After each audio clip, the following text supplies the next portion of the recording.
I got two things in here. Oh. All right. Let's show us what's in the box. Top secret. First one is for Grizz. Oh.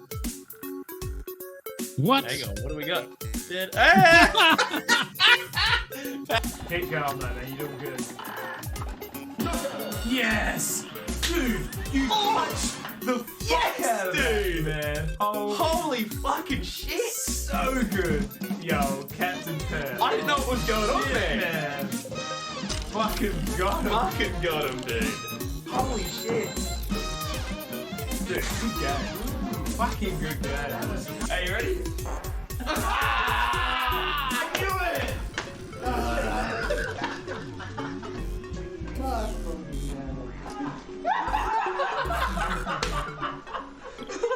Cap, look at my fish. Oh, wow. It's my little bite. Ready? Bitch. Always from you. Always from you.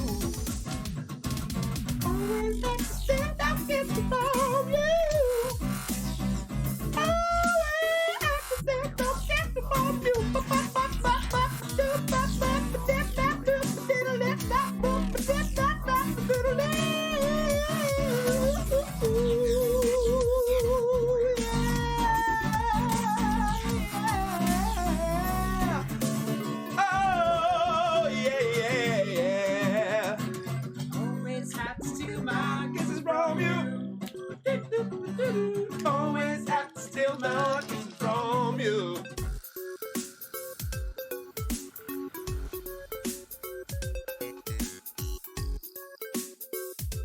I got two things in here. Oh. All right. Let's show us what's in the box. Top secret. First one is for Grizz. Oh. What? Hang on. What do we got? Keep going, man. You're doing good. Yes! Dude, you touched the fuck out of that, man. Holy fucking shit! So good. Yo, Captain Pearl. I didn't know what was going on there. Man. Fucking got him. Fucking got him, dude. Holy shit. Dude, good game. Fucking good game. Are you ready? I knew it!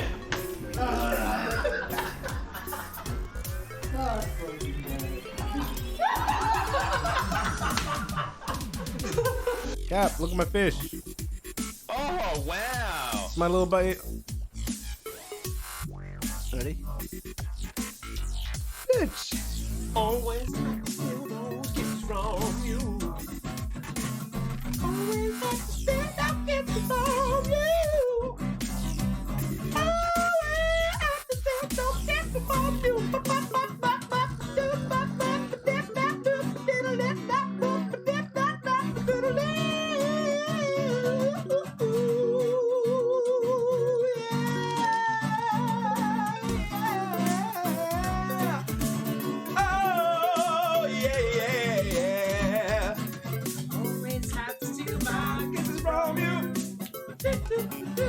Always have to steal my kisses from you.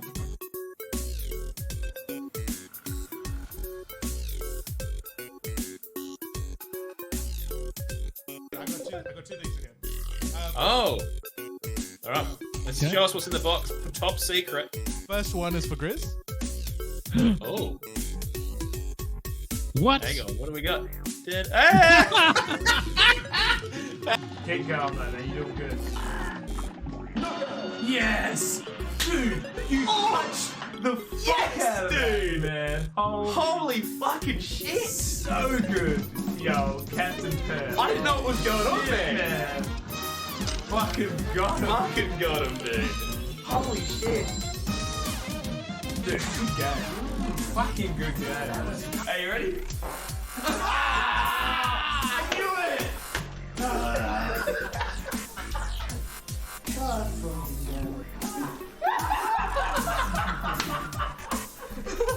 Cap, look at my fish. Oh, wow. It's my little bite.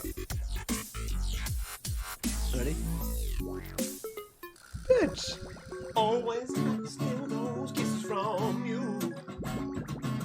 Always have to steal those kisses from you. Live. Hi, how's it going? Great to have you here. Oh, What the frick's going on? Hey, g'day, Sukai. Sukai. I gotta hang out with Sukai on Friday. Oh, you lucky mother. Yeah, let me tell you, it was a fucking delight. I bet it was. I bet it was. God damn it. Something's missing from this picture. Oh, Hopefully oh, it'll re-enter shortly, i.e. now. G'day, Jim. G'day, fellas.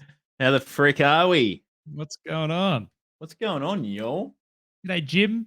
G'day, Oh. Sukai. not only that, but I also got to hang out with Jim on Friday night. What? Oh, did ya? And let me tell you, that was also a delight. Fucking awesome. What's all this then, mate? G'day, Moosey. G'day, Moosey. Oh, excuse me. Dr. Scottnick. G'day, Running- Cobber. Hey, Welcome. G'day, Scottnick. Welcome, mate. First time chatter, all-time legend. Everyone get There we excited. go. for Scottnick. Do you know Yeah, running Scottnick? slightly late because I've got a very angry baby in my house right now, and it's not me. Honestly, we managed to push through. Yeah, we're not too far behind. This is kind of when we usually start anyway. So Yeah, we true. fucking Actually. killed it, guys. G'day, G'day, Pixel. Pix. How are you, mate? Pixel Nantiales. Nantiales. Legends. Yeah. Don't know what I can tell you guys sitting here and chat nice and early. All I can say is thank you for getting here early. Now, how are we going for time? Because we have this thing. You got a with my huge fucking- episode, guys. Yeah, it's Oh, massive. do you need more time for the recording to fucking sort itself, Cap? Well, yeah? I'm hoping it'll be Oh. fixed. So basically, for those at home who are wondering what the fuck we're talking about, basically what happens is when I start the recording up, like it syncs up really weird, and it like the audio goes really slow, and the video speeds up and slows down. But it takes about 15 minutes for it to settle down. I don't know what's going on. Basically, it means I shouldn't be recording this because it's illegal. Basically, that's what it means. It wouldn't be OGR if it wasn't some form of scuffed. No way. Fortunately, Would did it, not DJ affect. Did not Francesco? affect. DJ Francesca. I'm so glad he has not listened to a few episodes because it has been in every episode for a while. I Oh, can't man. wait until he finds out that he is the quickfire fucking Quickfire sound guru. Is this you? Is this you guys trying to force me to come up with a custom quick fire? Did you make? Did you make? I wanted to that- be like that? pew pew pew, DJ Francesco. No, I think he got it from Fiverr or something. And It would be sick to have DJ Francesco presents Yeah, no, I think OGR that, Quickfire. Yeah, we should do that. And people be like, "Who the fuck is DJ Francesco?" When they fucking like, if, as a new listener, you'd be like, "What the actual fuck?" And Yeah. then you'd have to listen to all of the episodes for the hot ogre lore. not only the hot ogre lore in the episodes, you have to go to the post and pre-episode banter in the YouTube to really figure it all out because we don't talk. That's actually true. That's actually true. Holy shit. The originals will know. That's the important Yeah. thing. Now, could someone please tell me who Dr. Scottnick is? Is that one of your friends? No, Yeah. I haven't seen Dr. Scottnick before, so welcome, I've- mate. You bloody I've also not legend. seen Dr. Scott. I feel like I recognize the name though. So Let us know how you found the podcast. We're kind of trying to figure out where, if and how we're growing organically. So let us Yeah. know how you found us, mate. We appreciate Where it. the people are coming from? Because people Yeah. are coming from somewhere. We don't know Yep. where. Don't know how. Actually, the name does look kind of familiar. Maybe. yeah, Twitter? I definitely recognize the name. I'm sure I've seen them around the Twitcher sphere. Old Yeah. account. It is a 2012 account. There you Good go. old. Just doing a bit of Yeah, stalking oh, of old. that's some Dr. Scott freaking Nick, yeah. Justin TV shit. Justin too. Oh my god. Yep. Oh my god. All right. Do you fellas Now, I do want to? apologize in advance for any loud, sad babies in the background. Oh, I did Guess just what? hear that one. There he is. Yeah, I literally can't do anything about it. Sorry. No, it's fine. Cap, if you need to duck out as well, mate. Honestly, we Nah, can she'll sort be it right. out, buddy. She'll be back in the right, mate. Should be right, mate. Shall we yeah. give this a whirl? Is your recording been running for a little bit? Yep, been recording for 17 minutes. That should be plenty. She'll be right. All right. Let's kick it in 3, 2.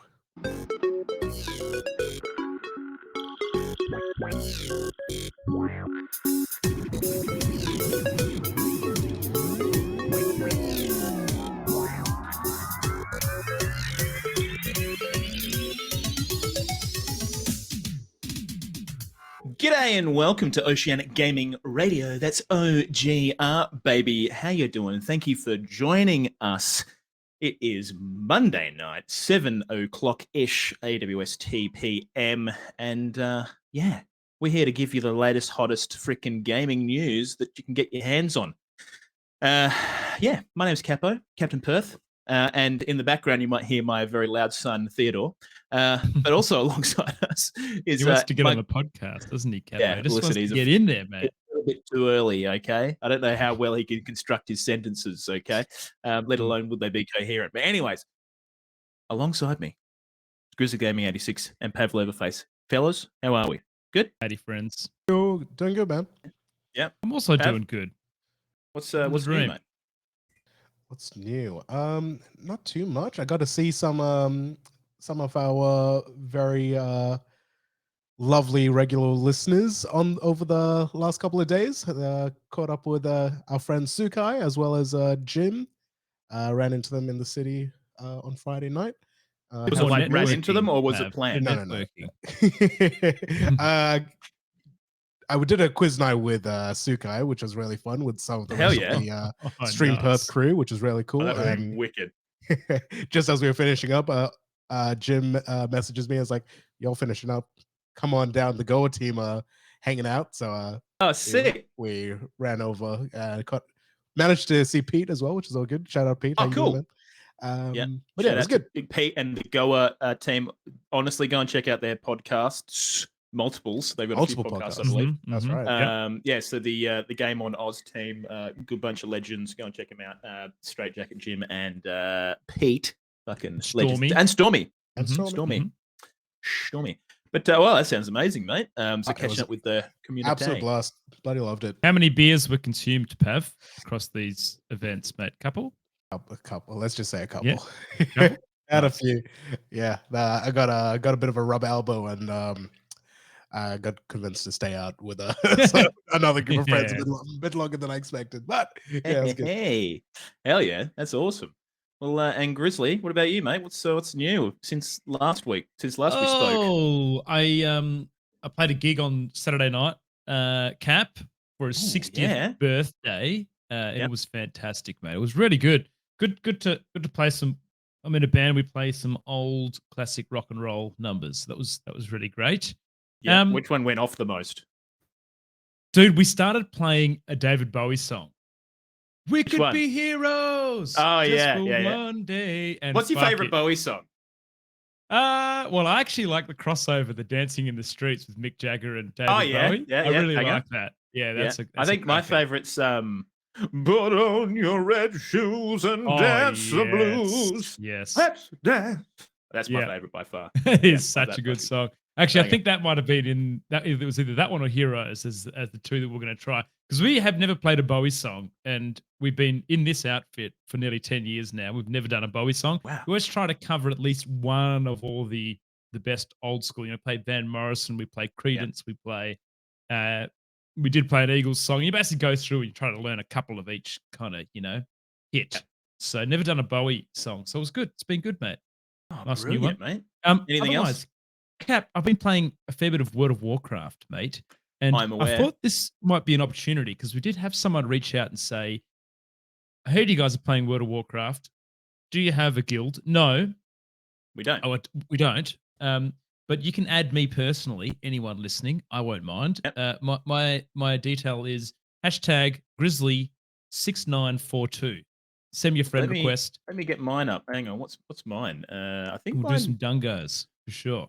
Yeah, absolutely. I'm fucking keen. Me My too, mate. username's Captain Perth, one word.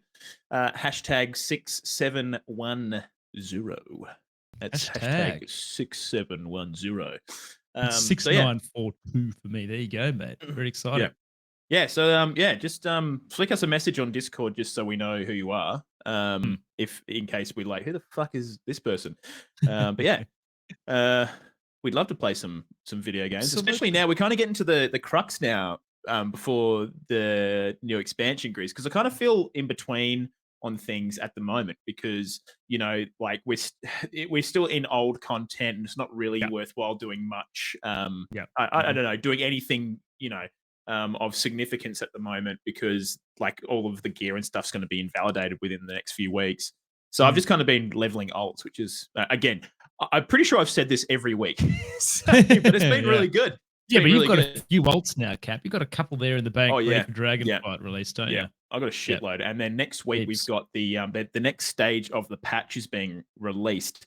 The pre-patch for WoW before Dragonflight releases, where they're releasing the new race of playable characters, the Drakthea, who were like scaly kind of dragon people who have two alternate forms. They have like the dragon form and the kind of like draconid human kind of form. Right.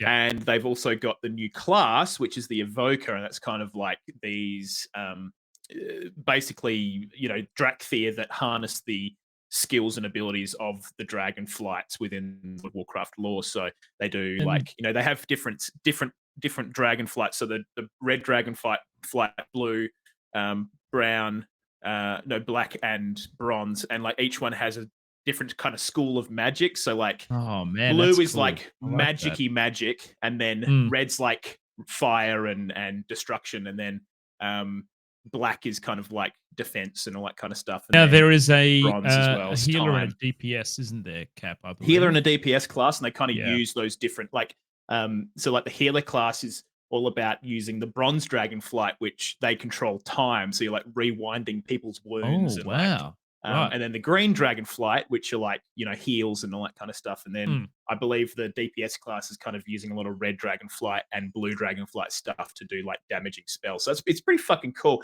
They're also introducing this new mechanic in WoW, which hasn't existed till now, and it's kind of this idea of like empowering your attacks by holding down a button for longer, which will go through phases of higher strength of the attack. I like that, dude. Is there any skill shot involved in that, Cap? If you release at a right window, does it like maybe is there any skill? Like I was noticed talking about this with Davo, and I feel like this is I mean it's like we kind of saw this in Dota too, but it opens up if this is successful right on this class, Cap, can you see them using this push for power on other classes throughout WoW? Other abilities? Maybe. I suppose the issue is a lot of characters are literally just like click a target and perform your spells on target by pressing buttons, whereas maybe there are. And how do you scale that in a way that is rewarding to players, but then also doesn't mean that like really high, like upper professional players don't just get this basically a damage boost because you've kind of made risk reward for skill shots for this particular class, but like a gifted player can just completely own people because they have this OP class because they can just manage to hit these skill shots. They can't do that. So it's hard. It's kind of hard to like, I think, and the thing is WoW is like inherently a tab targeting, like, select a target, perform your spells on it generally. There are a few like skill shots, but yeah. I want to tell you something funny, Cap. First time I ever played WoW, I think I may have told you this before, potentially. I was on dial-up internet when the original came out, and I actually thought WoW was a turn-based game because the ping was so bad. I would initiate my command, and a good 5 seconds later, it would do it, and I'd like queue him up. Oh, dude, that's amazing. I remember like back in the old days when living with mum and dad, and like you'd have some really shitty internet, and the back in the olden days playing vanilla WoW, like, oh man, I used to have a fucking blast when I was a kid. Like, I remember I was so excited to play WoW once when I was like, I don't know how old I was. I would have been like, I don't know, 14, 15 or something. I like just jumped because I was fucking excited to play WoW, and fucking hit my head on the door frame and opened up this massive fucking gash in my head. I had to get stitches, and I knocked myself out for like 5 seconds. That Jordan, is my fucking brother thought I killed hilarious. myself fucking jumping into the door frame because it like shook the whole house. Honestly, hilarious, crazy. But yeah, so Mate. that's probably my The my disadvantages of being tall and Yeah. loving video games, mate. This is what exactly. happens. Yeah, I was so fucking excited to get on and play some World of Warcraft. I locked myself out, but yeah, I'm really excited to Now- play some more WoW. So Enough about WoW. Enough about me, Cap. What's happening in your world, mate? not a lot, dude. Just baby things, really. I hate to kind of regurgitate the same shit each week, but yeah, just kind of feeding this small infant every few hours. But it's actually it feels like it's slowly getting easier. We're kind of like the time between feeds is slowly expanding, and I feel like us as parents, we know how to kind of respond to our child a lot better now in terms of like what he probably needs and wants. I think the sleep is slowly coming in, which is nice. So we definitely have. I've got like an app that we record sleep time, and we can see a very clear night and day cycle in his naps, dude. which has been great. And he's had a few 5-hour sleeps at night, which has been like amazing for a fucking 6-week-old baby. Newborns aren't supposed to have anything until about 3 months, so it's been kind of amazing having that. So I know every baby's kind of different. Some babies do tend to have something, and then some just continue to feed every 2 hours for the first 3 months, which I can't imagine doing that for 3 months. That sounds fucked. So but yeah, so anyway, so we're kind of getting there now, so it's been really good. Nice, mate. Exciting. Good to hear. So yeah, I was saying to Mia on the weekend, like I felt like Sunday was the first day I really felt like I wasn't just babysitting, and it was kind of like a part of my daily routine. And like we kind of just, Theo's like just part of not that we didn't feel that he was part of the family, but it felt like this is life now. You know what I mean? Which was cool. It was a good You've feeling. accepted it, and you're kind of just you're loving it, mate. That's it. I think it also coincided with a good sleep. Amazing how fucked you are when you probably haven't helped a lot got as well. sleep for a couple of days, eh? Oh, some days I'm just delirious, but I do it to myself because I'm like, okay, Theo's asleep. Okay, it's probably his night sleep, so I might be able to get like 2 hours of games in now if I just pump it, and then I'm like, oh, it's 2 a.m. in the morning, and he's just woken up, and I've got to deal with it for an hour. So I definitely don't do myself any favors, but God of War's out, Grizz, and I need to get Well, should we talk about that before I go back to work? Cap? Yeah, absolutely. But before we jump into that, Grizz, as always, we got to thank you, the listener, not you, Grizz. Oh, right. You, the listener, listening at home. Yeah, sorry to get you excited there. No thanks for you, but yeah. Anyways, so yeah, thank you for listening to this podcast. Thank you for listening to us record this podcast live. You can listen to it being recorded live every Monday, 7 p.m. AWST on twitch.tv/Oceanic Gaming Radio. That's one word. And yeah, we record the show live, baby. Otherwise, if you're listening at home, whilst you're doing your chores or whatever it is, yeah, we appreciate you big time. Now, we also appreciate our wonderful Patreons. If you would like to support the show financially, and it's not expected, if you don't support it financially, though, you have to at least tell one person about the show. So, yeah, joke's on you, people at home listening. But yeah, anyways, yeah, our patrons, you fucking rock. Thank you so much for supporting us. You know who you are, but we're going to tell you who they are anyway. Sukai, Moosey, Caging Run, Sergeant Paul, Lee GD, and J Libs. Guys, you're fucking awesome. Appreciate it. Now, what's on the menu for tonight, baby? A lot. We got a lot on, actually. Big episode. I'm actually very excited about this episode, Dude, Cap. There is some serious fucking news stories going down, mate. There's some fucking shit going down. Like, there's some serious shit. So, look, we're going to start off with a bit of a God of War, Ragnarok, and we're calling it a recap by Cap. So there you go. I'm going to just sort of give you the rundown. Look, I won't go hard into spoilers. I might sort of talk about some mechanics in the game, but I won't go into story spoilers or anything like that. So, but I will give you guys plenty of warning before we start that, just so you're aware. So, yeah, if you don't want to listen to that, totally understand, and feel free to jump along into the episode. Now, massive shit going on with the Doom. What's the fucking latest one called, Grizz? Doom Eternal, the Doom Eternal soundtrack. Yep. And the big fallout from that. Holy fuck, there is some shit going down with that, and we'll tell you the full story very shortly. Also, Japan is loving PC gaming all of a sudden, just out of nowhere, and we're going to talk about that as well.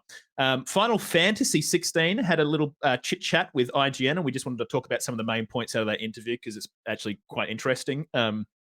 Kind of where they're going with the direction of the series at the moment. And Pokemon Scarlet and Violet, bit of a leaky boat, big holes in the hull. So we're going to talk about the leaks that have happened recently. As always, we've also got the OGR poll. Now, what the fuck was that about, Grizz? I can't remember what we actually did. For, It was Doom related, mate. Yeah, that's Doom right. related. Yeah, I couldn't remember. So yeah, we'll talk about that probably whilst we're talking about Doom. And then obviously, as always, we've got the quick fire. So shall we, Grizz? Shall we jump in? I think we shall. Let's do it. All right. Yeah, that's our little thing. No, Official. we can't do that. That's surely, I think that's illegal. All right, so God of War is amazing. Absolutely Is it? awesome. Yeah, it's good. Cap. Brilliant. Yep. Yeah, it's Okay. been amazing so far. It's also scoring incredibly well. Yeah. Definitely going to be a Game of the Year contender. Now, before I kind of dive into anything, as I mentioned, I'm probably going to talk a little bit about some of the mechanics that I've experienced in the game. They're not really that spoilery or anything, but definitely if you're not interested, if you want a clean blank slate, yeah. Before you give the Caps recap, this is probably for my mum that's listening or someone that has no idea what God of War is. So God of War Ragnarok released last week, came out on PS4, PS5. It is the 9th installment in a gaming series that's been around for quite a long time. Oh, yeah. It's based on a bit of Norse mythology, set in ancient Scandinavia, and features a series with a protagonist called Kratos and his teenage son Atreus. That's kind of setting the scene for Cap's recap. Let's go. Yep. Give it to me, mate. Yeah, so look, the first game kind of was, Kratos and Atreus taking Atreus' mum's ashes to this mountain to lay her to rest. And then basically, long and short, they unravel all these different characters within Norse mythology, including Balder and Freya, and Thor pops up, and Odin is alluded to, and all that kind of stuff. So it's just all this shit going on, and we find out at the very end that Atreus is actually the god Loki, basically, and Kratos is the god of war for Greek mythology, effectively. So that's kind of the scene, and so we're carrying on from when we found out that basically Atreus finds out that he's Loki. So that was the big fucking story quip of number one. Okay? And if you didn't already know that, fucking okay, I'm sorry, but now you do. Now, I'm not going to talk too much about the story, but the story continues on from there. The characters are so well fleshed out. I mean, obviously you have the anchor point of God of War 1, and you're dealing with all your similar characters, like you've got Brock and Sindri, the dwarves, and they've got this really funny kind of witty banter. Witty The banter. dialogue is so great with those guys. They kind of fucking like shit on each other all the time. Yeah, exactly. Yeah. But they're best mates again. In the first movie, they kind of crack the shits at one another, but they're really good friends again. Obviously, you've got Atreus and Kratos back again, voiced by Sonny Sujic. I can't pronounce his last name. It's like Eastern European. It's just a bit too hard for me. And Christopher Judge is voicing Kratos, and their dynamic is just awesome. I kind of expressed that I didn't like in the first one how they had this break point where Atreus just turns into a complete bastard because he like finds out he's a god, and then he just basically shits on everyone because they're not gods, and then he he kind of just has like a brat stage, and it felt really like I just couldn't wait to get through that, and eventually you do, but that hasn't really happened again. It's been quite good. It still feels like there's this like father-son, like really strong father-son relationship where Kratos is trying to lead Atreus, as best he can, but also, there's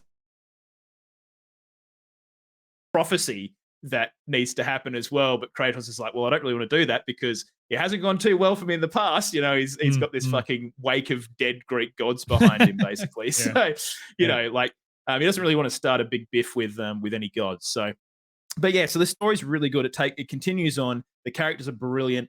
Some of the dialogue with some of the sort of not so main characters, I thought the the voice acting was a little bit weak. But the rest of it's been great. So just something to look out for. There was a couple of things where I was just like, "Oh, that's a bit, it's okay, but it's not what I expected from God of War." So some of the minor characters, not the main characters. Now, Cap, I read somewhere that you don't need to have played the previous games to know what's going on. They do. You don't have to play. Recap?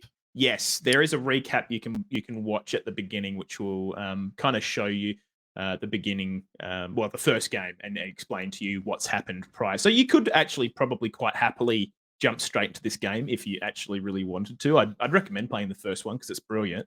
But yeah, this, and I tell you what, in fact, playing the first game and playing the second game, to me, God of War Ragnarok feels like God of War 1.5. It's so similar to the original game in so many ways that it doesn't feel like a massive deviation. It just kind of feels like a very minor build on top, like almost a DLC, but obviously there's so much of game there for you to play. It's obviously worth, full price. Do you feel, Cap, that it being not too different from the last rendition works in its favor for the franchise? Absolutely. Yeah, I think they haven't deviated too far. And where they have deviated, I think it's in areas, again, I don't want to do any spoilers, but and I won't, but just the ways, in the ways you control the game and stuff at certain moments, you will notice that, this is a nice change of pace, this is a good way to kind of give me something a little bit different, but also kind of quite still reminiscent of what the first game was. So that's been really good. I will say one thing about systems and I guess just the leveling up process. So again, spoilers, but you have access to all of his weapons from the get-go. So you don't really? Yep. So you have the axe, you have the chaos blades from day dot. So he has a whip as well, doesn't he? Some whip thing. Well, that's kind of what the chaos blades are. They're kind of like that. Right. You can whip them and chuck them out, and they kind of fling around. But the cool thing is the chaos blades and the frost axe kind of, they work off one another. So if an enemy is frosted from you hitting it a lot with your axe, then if you change to the chaos blades, you're going to do extra damage whilst they have the cold debuff, basically. So there's a lot of interesting kind of mechanics that sort of make it worth your while to switch between the two. So that's a little really bit of metagaming in there. I remember exactly. I remember the first one had things like, you'd want to use your fists against certain enemies that were weak to punching them and bits and pieces like that. And you would situational around how you approach them was definitely what you needed to do. Absolutely. I haven't had any reason to use my fists. It's kind of just if you forget to recall your axe and you're like, oh fuck, he's right in front of me. Come here, mate. Like, I can biff you. So you biff him. So which is great. But yeah, it's been that's been great, and they've kind of wiped the traits clean. So you do need to go and rebuy all your stuff, obviously. So the ability to hold long hold your axe throws and all that kind of stuff to do extra damage or now I don't know whether this is spoilerish or not, Cap, so maybe choose to answer this or not, but in terms of the skill trees, have they reused any of the skills that you can purchase on your weapons? I think definitely. I it's been a while since I played the first one, but for example, how you could hold down the R1 button and you could do a big wave of frost along the ground. They have that again, for example. There's a few new skills and stuff for sure, and I guess that kind of works thematically, though, as you go from one game to the next, that you're going to have the same things, So exactly. And I'll just say, Atreus's skill tree is much more fleshed out this time around as well, and you'll kind of see Is it? why in the game. Yeah. Yeah, It was Yeah. very simplistic in the last one. You could just choose, I Yeah. think, maybe a couple of different there arrows. was like 4 or and bits and 5. pieces. Yeah, and you could kind of like do this that. So yeah, like they both have two like very like kind of fleshed out skill trees. Now I couldn't remember in the first one if they had things like relics and stuff, but they have these things called relics now, basically, which gives you more like special abilities. And then obviously you also have the runic attacks where you could choose what your special runic attack was. And that's per weapon. So you have a runic attack for your chains and a runic attack for your axe. Now, have I lost you yet? Because, dude, like I forget lost. I have shit that I can do in my arsenal when I'm in combat. So I just do the other basic game shit. did have runic attacks. They were in the form of gems that you would socket into your weapons, Yes. and then you'd get that runic attack. Yeah. Yeah. So same kind of process now, but I feel like one issue with this game is they don't layer it on you. They kind of they do a little bit, but I feel like I just had too much to do. And I forgot, you know, and then I find myself doing like very basic attacks against enemies because it works. And then I feel like I'm not using the system to its fullest, and it makes me feel bad about it. You know what I mean? I remember coming back to the last God of War, the previous one, and kicking off where I started last time and being so completely overwhelmed with the combat mechanics and all of the things I'd unlocked and how to use the controller that I just started again. Start again and kind of learn from the go. Yeah. It's but yeah, I do feel like I definitely don't want to stop playing for that reason, but also I definitely feel like I don't want to stop playing because I'm having a fucking blast. Captain Perth's hooked. I think so. I'm still kind of in what I would say is the prologue, and I've probably been playing for maybe 7 hours dotted throughout last week, which isn't a huge amount of hours, I know. But I have a baby, so it's difficult to find fucking time. But yeah, so the prologue's kind of huge. I feel like I'm not. I don't want to go into spoilers, but basically, it's been fairly linear to where I am now. But I know that there is a point where it does open up quite a lot. Okay. But I'm still not quite there yet. So Not there yet. I feel like I'm probably approaching that moment in the game. So just so people at home know, I mean, there's a few side stuff I was able to do along the way. And I probably could have just like mainlined it really quickly. But like, if you want to do pretty much everything up until the point where I've got to, and I'm still not at like the big open world zone, basically you're looking at probably about 7 or 8 hours plus if you're going to take your time and have a bit of look around. And there's definitely reasons to take your time, because some of the side quests that I did, they were fucking cool. Like there's some shit that happens, and maybe we'll talk a bit. We might in a month's time or something, Grizz, when you get your hands on it or something. Yeah, we can have a bit better chat about it. And I don't really want to go into spoilers, but I feel like the zones that I've been to, there's some really interesting landmark stuff that kind of give you reasons to do side quests. It's not go and collect 5 boar pelts or anything like that. It's like actual meaningful things happening in those regions that have an effect that is lore implicative. Cool. Is that a word? I like that. Just fucking made that up.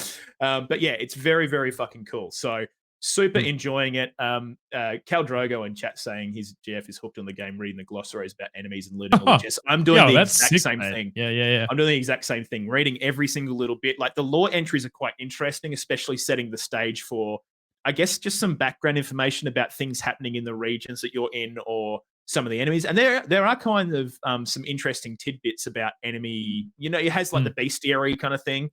And then it tells you some things. They do that in the last game had a similar thing. It's so detailed and great. Oh, dude, I think that they have a thing that's linked to the amount that you kill, and you unlock more information as you go about them. Is that? I don't know if they have that anymore, but they do have, like, the more you use your skills, you unlock higher tiers of the skill. And I don't really quite understand whether that gives me more damage or something, but I think it might affect. Oh no, you can equip certain modifiers to your skills. So I think for the one that I have been using a lot, it gave me the option to give a modifier which either made it do slightly more damage, inflict a longer stun, or add frost damage to the thing. But yeah, honestly, the game is fucking exceptional. It is like astronomically gorgeous. I've been playing it on my PC monitor just because that's where I play my video games. And dude, the the zones are just unbelievable. They're beautiful. Scooting around, you use your boat again in certain areas, and just like cruising I around, love it. grabbing stuff Yeah. and running into barrels and collecting items so that you can upgrade your armor is great. Yeah. One thing another when it comes to the armor, I never know what to commit to because Yeah. I don't want to have to commit to an armor and then be like, okay, well, this armor's level 5 now, and I can't really compare whether another set of armor I get later is better than this because the other armor I get later is going to be level 1, so the stats are all out of Level. whack. Yeah. And it's hard to Yeah. really make that figure out, I okay, if I I wonder leveled if this up, like, I don't know. I wonder if that's trying to reward you for exploration to get materials, maybe. Absolutely, I think so. Because I was kind of wondering, okay, I wonder if I just tried to level everything up. But I don't think I'd have enough stuff right now to do it even remotely. Because I've got about 5 or 6 armor sets that I could, including pre-order bonus stuff, that I could get, and I definitely could not upgrade the whole lot to a reasonable level at the moment, or like even a couple of levels up. So I don't know. I'm kind of in this weird spot. I've kind of committed to just going all in on strength, so I do more damage because I just like going glass cannonballs. I just reckon they're the funnest. Yep. Mhm. But yeah, that's kind of how I've been playing the game so far. But yeah, honestly, Grizz, and people at Now- home, if you want to play a game, oh my god, this is the game to fucking play. Cap, I got a couple of questions here for you, mate. Yeah, The first hit one me with is, which graphics settings did you use? We talked about a couple of different ones in the last OGR episode. What did you land on, mate, and why? Yeah. So look, I just like a smooth game experience. And generally, from my perspective, games are probably going to look fucking amazing regardless of whether they're on some kind of. Okay, I basically just put it on performance mode. Yeah. I didn't put it on amazing graphics mode because it already looks fucking. So you epic. wanted that. You wanted and that. I just wanted a stable constant frame rate. And are you getting a stable frame rate, Cap? I have not seen a single drop in frames. Okay. And there's been some shit that's been going on my screen, and I've not noticed a single thing. All right. So yeah, I think you basically get the option to favor performance or graphics, or like favor FPS or like graphic quality, and then you have another thing that you can slide along that has like 3 options based on like something else that I couldn't remember. And I basically just went pure performance just for that buttery smooth FPS smooth, because I cannot stand a low frame rate. It bothers me immensely. So yeah, as a PC gamer, it has to be high frame rate. So that's why I went with it, and it's been amazing. Cap, accessibility options. Did you wander into that menu, and did you change any settings, mate? Did you turn anything on and off? What did you think? I always play with captions, and I was blown away with how much fandangling you can do with the caption system. You can change the colors, all kinds of stuff. The accessibility options, I mean, we've spoken about them before, but you can even do things like, if you wanted to, you can change this, like the texture of each of the characters to a primary color, so you can identify them easily if you had difficulty seeing. The amount of work that's it's been unbelievable, dude. The amount of work that's gone into the accessibility options is astronomical. But as a caption aficionado, because I just miss shit all the time, I mishear things, so it's kind of nice to have captions going all the time. They have captions for the main dialogue, and you can choose to turn them off for like when you're in combat and stuff. But I just have captions across the whole board, and you can increase their size. You can change the background of the captions, so if you want them just to be text on the video, you can, or you can make the background of the text slightly blurry. So yeah, it's quite impressive the amount of accessibility they got. But yeah, so I have played with it a little bit, and I've smashed some quite large captions on my screen, which has been great. So pretty good, been really good. Yeah, pretty good. So now, Cap, I thought, because I haven't played the game, mate, I quite often do this. I pull some reviews out. I didn't tell Pav or you this, but I figure this is the new section, mate. It's going to be called Grizzly's Reviews: The Brilliant, the Shit, and the Humorous. I pick a good review, I pick a shit review, and I pick a funny review, and I read them out to you boys. Excellent. Let me see Love how it. we go. Let's fucking go. We'll start with the brilliant. God of War Ragnarok maximizes and perfects everything that was already great about the prequel. Storytelling, artwork, dialogue, audio, gameplay mechanics, and combat are crafted with so much love for the smallest detail that it's astounding. The Yep. game is so ultra polished that it comes close to perfection, and man, what an eye opener the graphics are.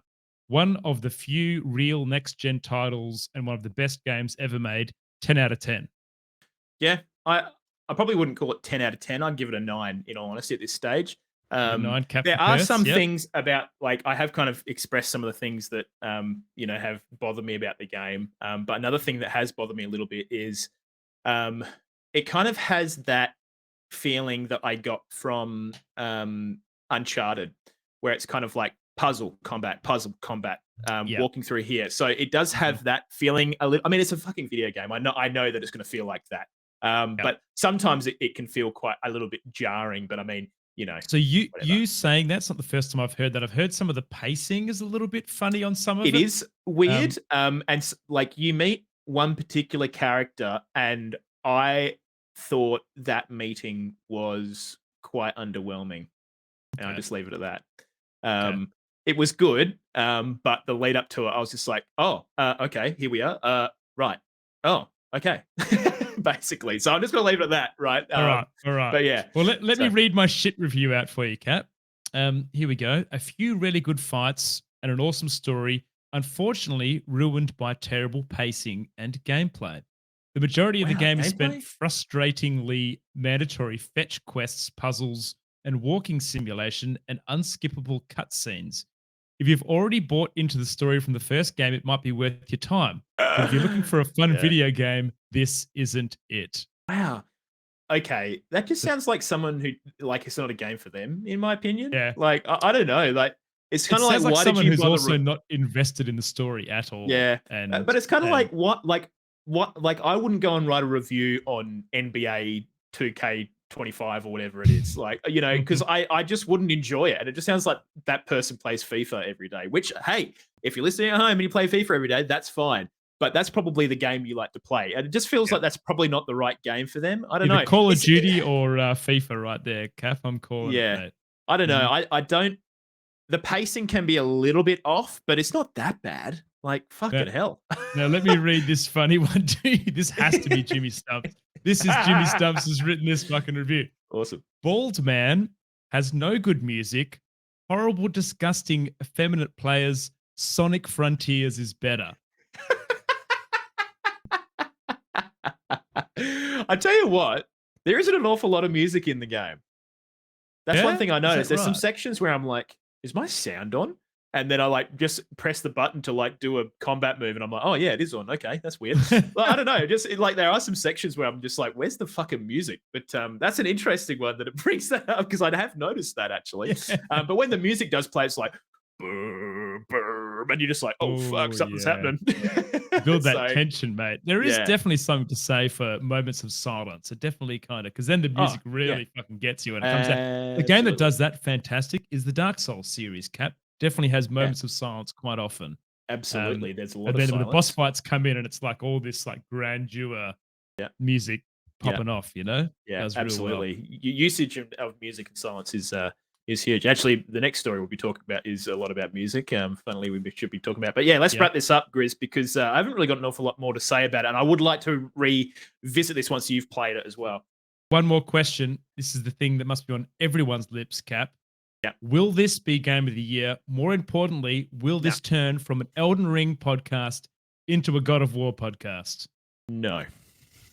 You have it. It's just not Elden Ring. Okay, that's my okay. If you're gonna quote anything, here's my quote about God of War. God of War is not Elden Ring. Put it on That's the it. Twitter. Yeah, put it on Ship it. Twitter. Clip it and ship Ship it. That's my fucking Yep. review. But it's a fucking good game. It's incredibly solid and worth your time. I've really enjoyed myself so far. Just see Sukai's comment. Yeah, You motherfucker. But yeah, anyway, so go home, grab yourself a copy of Elden Ring, and give that a play on your PS5. But no, honestly, God of War Ragnarok definitely worth a play. So yeah, anyways, we'll revisit that once you've had a chance to give it a crack, Grizz. Can you Sounds see it in your future anytime soon? Yeah, absolutely, mate. Absolutely. I will Yep. give it a crack. I'm very excited about the WoW expansion, so it might have to wait a little bit. Yeah. But we'll get there. Yeah. Brilliant. We'll get there. Brilliant. Cool bananas. Okay. Well, look, Grizz, speaking of music, as we just Yep. aforementioned, some pretty crazy shit has been happening with Bethesda's Doom. Yeah. Now, I'm going to Mhm. give a brief overview because there's been a lot of fucking, like, kind of, I don't know, aspects to this particular story. But let me just take you slightly we could back. in seriously time. sit here and talk about what happened, and it would Oh, take the whole episode. Cap. yeah. Doom obviously had its new iteration in, I think, 2016 or 18. I think it was Mm. 16. No, hang on. Maybe it was 18. I think it might have been 18, actually. So Doom scratch that. 2016 was the original, I think. I'm pretty sure, wasn't it? Was it? Yeah, Was anyways, the one of the newest one that was kind of like Bethesda's take on the Doom series after they bought the IP. That's when it came out. Now, one of the reasons I think the Cap- game did so. Sorry, it's 2020. Doom Eternal Was was it 2020? Yeah. Oh March wait, 2020. that's Eternal. When was the just Doom? But the original like, was 2016. Doom 2016. Okay. Doom was 2016. Yeah. Okay, 2016. So, anyways, that game came out, and it. I think what really gave it the edge was like it kind of took the Doom, quick-paced kind of first-person combat, like very demonic, all that kind of shit. But it paired it with this insanely banging, fucking heavy metal rock OST, and it was unbelievable. If you were even remotely like it suited it perfectly. And the guy who created that was this Australian composer, Mick Gordon. So he did an incredibly fucking good job. Fast forward 4 years to 2020, Doom Eternal comes out. The first thing that people notice about Doom Eternal is that the soundtracks this is a bit shit. Like, Yeah. is anyone Didn't else have the think this is a impact, bit did shit? it, Cap? Not Didn't even have the remotely impact. close. No. No. The opening track for Doom 1 just had this like you know, it was just this sick riding fucking banging tune. I and think the just biggest really thing, good. Cap, it felt like it didn't fit the game that you were playing. Whereas Yes. the 2016 Doom was like, it just got you so pumped because the music was fitting with the scenes that you were playing, and it was really well put together. And that just didn't really have it for Doom Eternal. Like that. Yeah. And fans pointed this out, and you know, obviously were kind of upset about it because they kind of wanted that again, you know. So you know, gamers being gamers, they crack the shits. And then the lead game designer for Doom Eternal, his name is Marty Stratton. He basically came out and said, well, you can blame that all on Mick Gordon. He's a fucking idiot. He is so unprofessional. He wouldn't do things on time, and his music sucks. So that's why this soundtrack and OST is so bad. And he posted that on Reddit, right?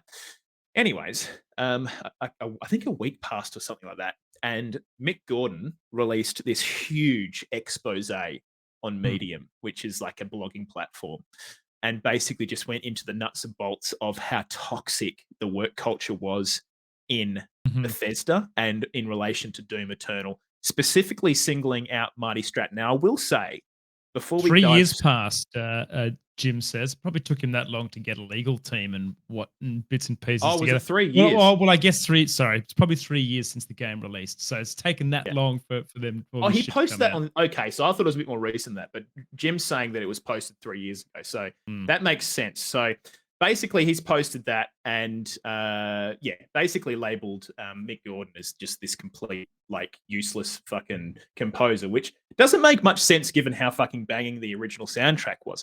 Anyway, so people kind of took it on face value and just assumed that Mick Gordon was just shit at his job essentially. Anyways, 3 years pass according to Jim, and basically Mick Gordon releases this big expose and kind of singles out Marty Stratton and his leadership. But I will say before we dive in, Mick Gordon did sort of initially say in his expose, "Don't go on a witch hunt. That's what's happened to me. I just need to set the record straight, basically." Yeah, sort it out. Yeah. What effectively has happened is Mick Gordon was given these insanely tight deadlines. So I think he was asked to basically compose music for 2 levels per month leading up to the release of the game.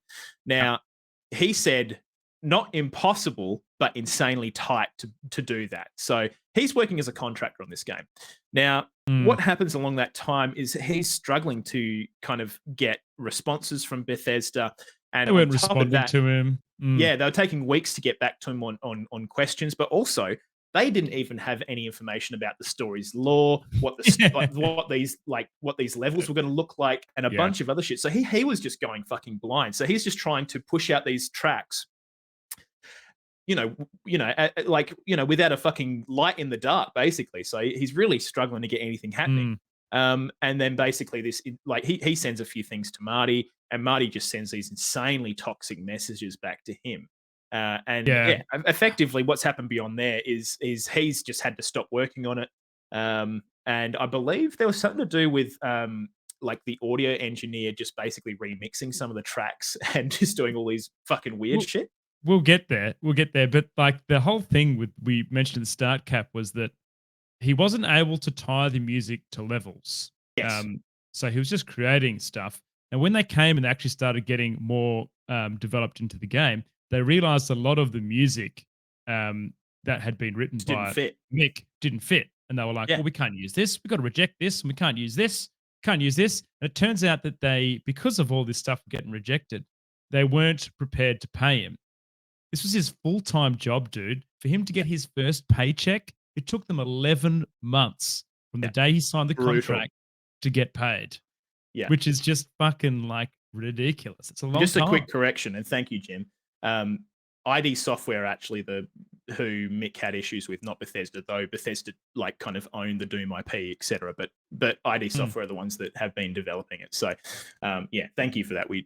In the sea of all the bullshit, it's hard to kind of get your lines straight. But yeah, so effectively, that's kind of where this all went. Now, time's passed. Marty's basically thrown Mick under the bus as public outcry because of the shitty OSTs come out.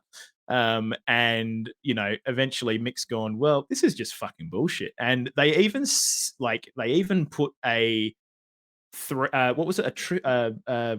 a six-figure gag order onto Mick, saying, "Hey, don't talk about it. We'll make all the problems go away with this six-figure salary." And Mick's gone, "Fuck that, man. This is my entire professional career. Are you kidding me? I can't retire on that. Like, what are you talking about?" Cap, with the OST, right?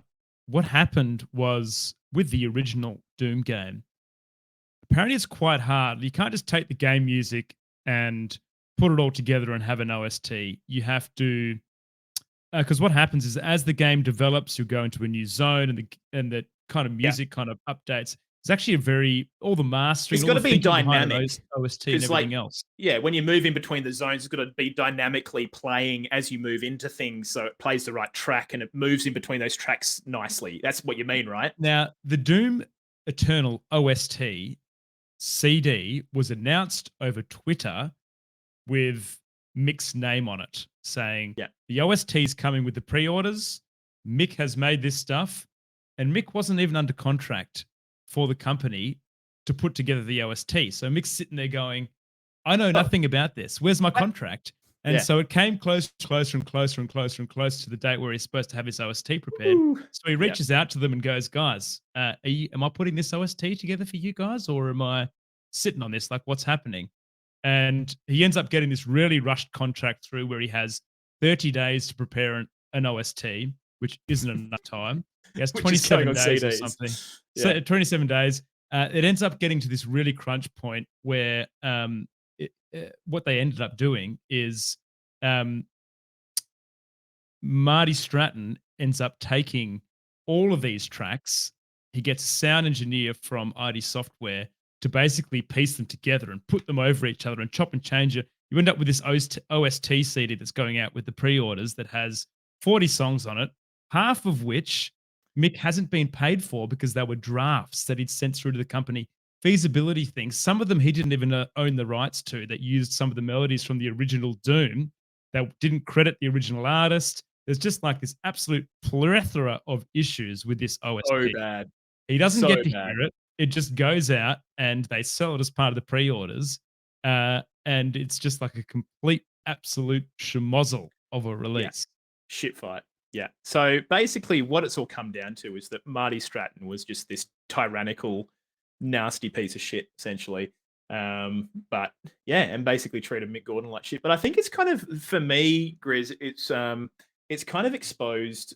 Well, it hasn't really exposed anything because we know this kind of shit happens in the game industry, anyways, and other industries as well. But I feel like contractors just get treated like utter garbage. Like, Yeah. and I mean, I know you've had issues with being a contractor in the past. Oh, mate, I've got issues with being a contractor right now, Cap. And the way that I see my job right now is completely different how I've seen it in the past. It's just a job. That's it. You're a number as a contractor on stuff, and you just got to like. It's a particular line here that he's written about the OST and the product, because this really was almost like a defamation case for him, Cap. You know, absolutely. Them He probably releasing could this still stuff. make one. Well, the worst thing is he's produced all this stuff. They end up using half of it, but they also go put someone else's name alongside his on creating the music. A bloke that all he did was piece stuff together. So he's gone. He didn't hear the OST before it went out, and this was his statement on this. He goes, "Hearing the album for the first time, my heart sank. Alongside my direct contributions, there were an additional 47 tracks made by poorly editing together bits and pieces taken from my in-game scores. They exhibited the same thoughtless disregard for basic music fundamentals that plagued the preliminary edits ID Software showed him a week earlier and disagreed with." So it's just like basically brutally fucked. And then they put his name on it. So put his name on it. I tell you what, though, Mick Gordon has been a fucking legend about it. Really, like he's all always he's really so done. nice. Hey, he's always he's just a hyper legend. Like, I don't know if you've ever watched him. He basically got, I think it was the Game Awards. And he basically played like the track off of Doom 2016 with his band. And it was just fucking baller. He was just like playing guitar, just like at this fucking Game Awards show, and it was fucking sick. But he is just a fucking, and he has been a real fucking and legend about it. And ID Software and Bethesda should be thanking their lucky fucking stars that he hasn't opened up a defamation case, because he wants to continue to work in this industry, and he doesn't want to burn any bridges, and he doesn't want to have anything like that. Will there not be a defamation case here, Cap? Do you think? Well, the I other don't know. thing is that I wanted to say, whose story? The other thing is, Cap, we don't know how much of this. He's got read receipts and stuff, but I guess there could be somewhere in between. We don't know who is telling truth or lies. But who knows? I would think that Mick probably doesn't do anything, but if it was me, I probably would have released that expose and then taken it to court. But the thing is, the problem is now, how do you take it to court? Because that probably gets used as evidence and like might be used against him, and like I don't know, that might not be conducive to an easy court case. I'm not a lawyer, unfortunately, but so I can't really comment on that much. But I would imagine that expose probably would make things harder for Mick potentially. So because like Bethesda and ID might then counter sue and go, well, you've defamed us because you wrote that expose, and it's like, yeah, but it's true. Dude, this is the other thing that's fucking crazy, right? He was submitting stuff through to Bethesda or ID Software, and they were going, no, this is not good enough. We're not going to use it. We're not going to pay you for it. Yeah. And then it ends up in the game. Yeah. So they literally owe him money for stuff. But it's even more interesting because it kind of showed me how these things get paid for, because I didn't realize, but they get paid on number of minutes of scored music that goes into games. Not like here's a retainer, here's this, here's that. They just get paid on minutes. So if they spend hours and hours, and I don't know what the rate's like, maybe that kind of works out in the end, but like ultimately, depending, you could really fuck yourself over. And Mick kind of did. They must have been trying to save money, Cap, because there's a bit in there that talks about apparently they wanted to have exploration music when you weren't in a particular zone, but it was just exploration music that was looping. Originally, they only had 30 seconds of exploration music. Oh, yeah, that's some fucking SNES Nintendo shit. yeah. And Mick turned around and said, "Oh no, we should have more definitely maybe more like than that, a few minutes, maybe more, maybe a couple of tracks." So I wonder if they were like really trying to. I tell you what, though, Grizz, like I will say, like in older games, like you think about the most memorable tracks. Like I think about like Zelda games where it's like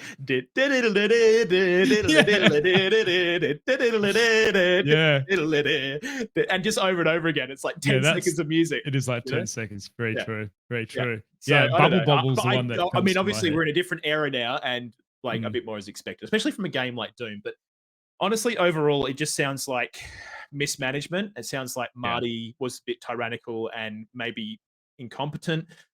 Lots of major scheduling issues which bled into the music stuff, but also this is just fucked. Like, this is just not on. Like, poor Mick Gordon, I feel fucking terrible for the guy. Absolutely, but again, me too, mate. What Absolutely. a legend! What a And legend! for him to endure that, mate, since 2020 or 3 years or whenever that Reddit post came out, and for him to have the knowledge to kind of get all of his ducks in a row to release this statement. Now, the interesting thing is, Cap, if you go and search the Reddit post from the original, no, it got taken off.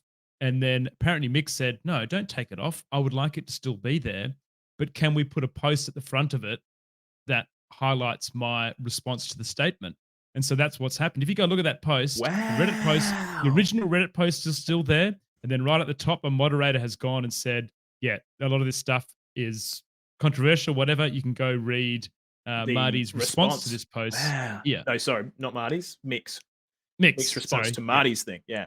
Man, crazy fucking story. But we can't really delve too much in because we've got more shit to talk about. But we could talk about this for fucking days. But yeah, so many fucking things. I think one thing I will finally say, Grizz, is I feel like gaming has this especially games like Doom, World of Warcraft, and a few other like sort of high profile games, special AAA stuff. I feel like some of these game designers get put on a pedestal by the fans and become almost like rock stars. And then they just feel like they can do whatever the fuck they want, become completely toxic human beings. And we've seen what's happened at Blizzard with sexual abuse allegations. And I feel like maybe Marty's in a similar way. He just thought he was fucking the king dick. He thought he could do no wrong. Doom comes out, it's fucking average, and had to eat his words, and then just tried to throw everyone else under the bus because he's a gigantic piece of shit, allegedly. So yeah, I really hope that because apparently Bethesda were easy to deal with. It was when he had contact with old mate that was the issue. So I hope they hold him accountable for some of that stuff, and I hope we presumably, hear more. surely we will bring you the news when it comes. Any developments, you'll hear about it. But there you go. Now, Grizz, Japan, you heard of it? Yeah. Great place to go. I haven't been there, but I hear it's fucking amazing. I haven't been there either. Yeah, I need to get over there at some point. But brother's been, anyways, long story short, PC gaming in Japan's never been a particularly strong market for Japan. But in the last 3 years, it's doubled in size, which is massive for them. Now, Japan is traditionally a more sort of mobile gaming market because I just think it's kind of a bit more conducive to the way that they live their life. They tend to spend a lot, they work a lot of overtime. They tend to be on public transport a lot, so they do a lot of mobile gaming because they can have it in their hand, all that kind of stuff. So, anyways, long story short, PC is fucking flourishing. Nuts. Which is kind of cool. There's not an awful lot to say about this, but I just kind of wanted to highlight it because obviously it's quite different to other places in the world, but also kind of maybe, and in our next story, we've got to do the OGR poll, but we'll do that after this in a second. I just think it kind of highlights this idea of how PC gaming is kind of, I guess, sort of becoming a little bit more important now that we've gone through a global pandemic, basically, and I also think we're seeing, and we'll get to this story shortly, but we're seeing a lot of traditionally console-first developers put their games out on PC. So I'm thinking games like Final Fantasy, a lot of Sony games are now coming out as well. Well, that was one thing that I wanted to ask you about God of War, Cap. We obviously had the last God of War come out on PC now. Do we see Ragnarok eventually coming to PC as well? I think definitely eventually. When will it come out? I'm not too sure. Probably give it a year or so. I mean, I wonder if we'll get any DLC. We didn't get DLC for the first game, did we? No, they just went straight into Ragnarok. Maybe we won't get DLC for this, but anyways, it's just quite an interesting kind of story to come out because I just think the characteristics as to why this has happened is particularly interesting. Just with like the fact that we do have even things like blockchain in gaming, because blockchain's quite popular in Japan. Like you think about things like Konami and the way that people have been implementing shit into their games. It's quite an interesting overall. They're also saying here, Cap, that and this makes sense because I reckon this is a bit of a case for us too, but the lack of current gen consoles also playing a part in that. Yeah, which again, Corona. That's the reason Yeah. we didn't really have as many consoles is because Mhm. Corona kind of fucked our you know what do you call it making of the consoles. Silicon and shit, Yeah, things like silicon that. stuff Yeah, like that. Yeah. generation of the silicon. But yeah, so I mean, kind of a small story, but one I Wow. just kind of wanted to highlight. I just didn't because realize it's this, Kat. interesting. Apparently, Steam has drastically improved the store presence over there. I wonder So what that's cool. that actually looks like. Is it just like better translated, or are they Um, targeting their users better? Like, it says here that they didn't offer prices in yen, as an example. So the usability okay. is much better. Steam, what does it say? Physical Steam top-up cards are available in Japan now as well, where they weren't previously. So Right. yeah, little. Well, I little mean, tidbits. yeah, changing to currency definitely. Because, dude, I remember back in the day, you had to pay in USD for Steam games in That's Australia. right. You did too. Yeah. Yeah, because a lot of countries didn't have native currency for their Steam shop front. Like I kind of vaguely remember when Canada got theirs because I think they might have been second to get it, or maybe it was England or Europe or something. I'm pretty sure it was Canada, but I remember that being a fucking huge deal and people were shitting their pants because they're like, "Oh, me next, me next, me next." So yeah, Now, there's interesting. an interesting point here, Cap, that a little factoid here. 40 of the 60 games showcased at Japan's Big Six video game studio at the Tokyo Games Show this year were compatible with Steam, and only 38 for the PS5. So we saw Yeah, that's more. interesting. Yeah, we saw more developers coming out and showcasing more Steam Yeah. games than console Yeah. related ones. I still think that console's going to have a huge place in Japan because I mean Sony is traditionally kind of the Japanese kind of console, the Sony PlayStation, just because they've had the Final Fantasies and they've had all that other shit like on their console, like Devil May Cry and stuff like that. So I don't know. I think we'll continue to see the popularity of PlayStation there, but it is cool to see PC gaming kind of picking up, and it looks like PUBG was actually quite big in Japan. And obviously they had their own mobile iteration as well, so that must have sort of got people across there as well. So, but yeah, ultimately, Grizz, I just thought it was very, very fascinating. What do you think about? What do you reckon the figures are for Aussie? So, do you think PC gaming is rising in Aussie, or do you think it's consoles still reigning supreme? Do you know what? I think PC gaming is more achievable these days and less enthusiast. Like you can quite easily just go and buy a pre-made build off the shelf now. I mean, obviously you could in the olden days. Even the laptops can run most of the stuff that you want to run. Exactly. I think there's more options. I mean, even look at shit like the Steam Deck, Grizz. That's the fucking the Switch of PC gaming, right? Like, would you call that PC gaming, Cap? Well, it runs Steam, so technically it is. It's just a really shit PC. Yeah. But yeah, so I don't know. Overall, yeah, Japan's coming on up. Now, I did sort of allude to this, but Final Fantasy 16's developers had a bit of a powwow recently with IGN. There's a few major things I kind of wanted to pull out of this. They've kind of recognized that the storylines have become a little bit more mature, Grizz. Now, they did kind of say, because IGN kind of worded it in a way, they were like, things are a bit more violent, a bit more mature and violent. And they were like, well, the issue is if you want to tell, because I guess they kind of worded it in a funny way for me. They kind of almost made it seem like it was a bad idea to make a game violent after they've made all these other games not so violent. But the thing is, like, I really liked the way the developer now, what's his name? I'm going to fucking butcher this, but we'll give it a crack. Creative director Kazutoyo Mahiro. He's my hero. Anyways, but yeah, anyway, so basically he kind of said, look, it's very difficult to tell a mature story without violence, especially about warring nations. How do you tell that story? He even likened the way that when it comes to like, you know, emitting blood Mm. makes things very difficult, because if people are fighting, of course there's going to be blood. And when you don't have that blood there, it's very obvious. And if you're using next generation graphics and stuff, it's quite jarring. So we It's needed to ridiculous. include it. Yeah. And I just Yeah. found that so Yeah. interesting from a game development perspective. And it's so true. Like that is a really important factor of war Mhm. and fighting is a bit of bloodshed. And I think it kind of, you know, obviously, you know, you're going to have an audience and stuff, like you're probably not going to want to show that to kids, but for the people that want to consume this, I think it's important for just immersion. You know what I mean?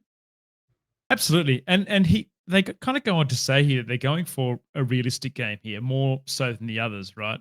And just to reiterate what you said, um, they weren't going, they weren't trying to make it more extreme. They just wanted to show things more realistically and naturally. So, like you say, when you have a blood splatter or someone gets sliced with a sword, Yeah, you're going to there's see going to be blood, right? Yeah, So absolutely. you're not going to have a realistic, natural looking game if you leave those Yeah. things out, you know? Yeah, and it only makes sense. Like they kind of also said that you know, they didn't want to tell a juvenile story basically because, and ultimately, let's be honest, you know, the people that are playing these games, a lot of probably mostly boomers because they've stuck around with the series since probably maybe their first one was Final Fantasy VII, maybe 6, maybe even earlier. Mhm. I think, you know, you need to kind of evolve with your demographic, right? It would be really interesting to do like an actual significant marketing, what's the word, questionnaire See campaign where to see who are yeah. playing these games, because I promise you, it's mostly older people. I'm sure they're aware of it, and that kind of goes on with also popular media as well, Cap. Because in that same article, it goes on about how the dev team gets questioned around whether they see Game of Thrones and Witcher references and stylizations as being, you know, something they've tried to incorporate into their game. And their answer was interesting because they said, we didn't on purpose, but a lot of the dev team are fans of those Yeah, so they're going to particular bleed media. in naturally, They're right? going to bleed in naturally as they're creating this Yeah. more realistic game. You know. Yeah. I think the interesting one is he said, like, you know, you might even argue that some of the characters, because they're cocky, maybe they're a bit like Indiana Jones. Like, but the thing is, we didn't make it like Indiana Jones, so. Yeah, Yeah. I think it's very interesting, though. Obviously, a lot of even us on this show, we're like, dude, I'm getting major Game of Thrones vibes. So Yeah. You I don't said know. it. You said it very early on, mate. But let's be Yeah. honest, though. Like, if you look at that type of narrative and storytelling, how successful has it been, Cap? You know, both Game of Thrones and Witcher. hugely. But I also think there is like, so going back to this whole idea of deviating from the juvenile storyline, like thinking about gaming in general, like. I think a Final Fantasy game generally is probably aimed, you know, even the earlier titles are probably aimed at teenagers. Teenagers are consuming media that are way more violent and graphic than what was back in those days. So obviously, I think like older forms of media, such as Final Fantasy, they're going to have to, if they want to be relevant to that demographic, they're going to have to obviously change as well. I mean, I would prefer a more mature story personally, but I love Final Fantasy. So if you can marry the two, fucking great. And it seems like they've done that. I'm kind of thinking, as you're saying this to me, Cap. I mean, when was your first Resident Evil game? How old were you? Actually, good point. I played it collaboratively with a mate. Probably would have been like, I don't know, early high school, maybe. Yeah, I think. I would say so.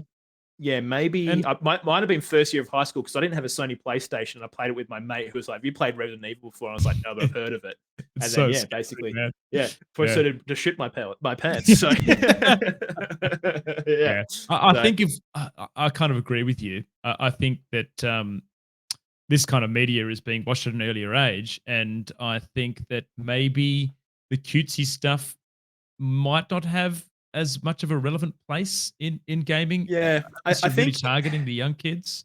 Yeah, I mean, I because think let's be in honest, Cap, anime, like Final Fantasy, mate, as a whole, was a reasonably complex game to oh, dude, pick when you up. think about Final Fantasy VII as a point in gaming time, Yeah. that was so far ahead. You know, having kind of like I guess, a terrorist kind of backdrop story, but then you're also having characters that are dying. you know, like the most classic scene is Sephiroth driving a massive sword through Aerith. Right. You Yeah. know, that was crazy. That was Yeah. crazy. And the graphics back in those days, people were just like, holy shit, you know, Yeah, like, dude. and then you look back at it now and you're like, it's like 2 polygons. Dude, I remember it looking so amazing. I remember Yeah. that's the reason why PlayStation there was that whole battle, PlayStation N64. The PlayStation cutscenes, particularly the Final Fantasy ones, were just like Absolutely. chef's kiss. Yeah, Very nice. so crazy. But yeah, so and look, I think just one final thing, and they kind of like brought up the idea of diversity in the new game, which I just thought it was kind of interesting in general. They kind of said they didn't see any kind of people of color in their game yet, and the producer came along and kind of just said, look, like because of the way we've developed this story, and the geographical setting, and it's kind of based on loosely a modern day Earth, but set in like medieval times. This is kind of we've kind of introduced diversity in different ways, not purely just kind of through, I guess, skin color. So, yeah, I actually found that response to be incredibly interesting, just in the way, because it must be interesting. Like, how do you? Because you don't want to just shoehorn things in there and it just be really shitty attempts at being, because I mean I don't know how other people want to see that, but I just find that really like low. I don't know, how do you kind of feel about that, Grizz? Like I kind of feel like if I'm going to see like a diverse character, I'd like it to be a good, well thought out diverse character, not someone that is just put in there for the sake of being diverse. You know what I mean? It needs to fit the role that it's trying to achieve, doesn't it? Yeah, 100%. yeah, Agree. absolutely. Yeah. But I don't know. I just found that overall interesting, just in the way that they kind of talked about how, I guess I don't know. I guess in general, just how they kind of went about developing it, you know.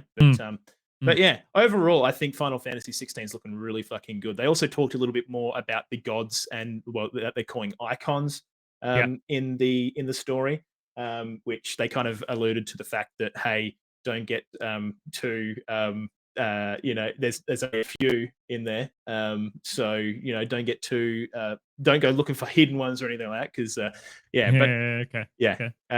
yeah, so overall Cap, you're a fan of the new approach, mate? Get out of the cutesy and into the new age. I think I really liked Final Fantasy 14 or 15 the more recent one that had Noxus, and I think his name was Noxus. I think they did a good job with that, but it kind of still was suffering from this kind of hangover of the storyline not really. I don't know. There was just parts of it that were just kind of like, oh, this is fucking lame, or like, you know, who are your target audience? Like, what's going on here? Like 2-year-olds. It feels like they've had more thought about it for this rendition. Exactly. For sure. Yeah, I think the more mature storyline is going to be awesome. So I'm very, very excited for that. So yeah, Final Fantasy 16 looking fucking good. Now I tell you what else is looking really good, Grizz. Pokemon Scarlet and Violet. Oh, how do you know it's looking good, Cap? Because there's been a lot of leaks. Mate, like, honestly, it's like a fucking leaky ship at the moment. Yeah. I'm sure there's a lot of Pokemon fans out there, and just seriously get on your socials and just block everything Pokemon for a period of time. Trigger warning on this one, Pav. We're not going to spoil anything, I don't think. No, we're not going to really. Just spoiler alert. Minor spoiler warnings, just in case.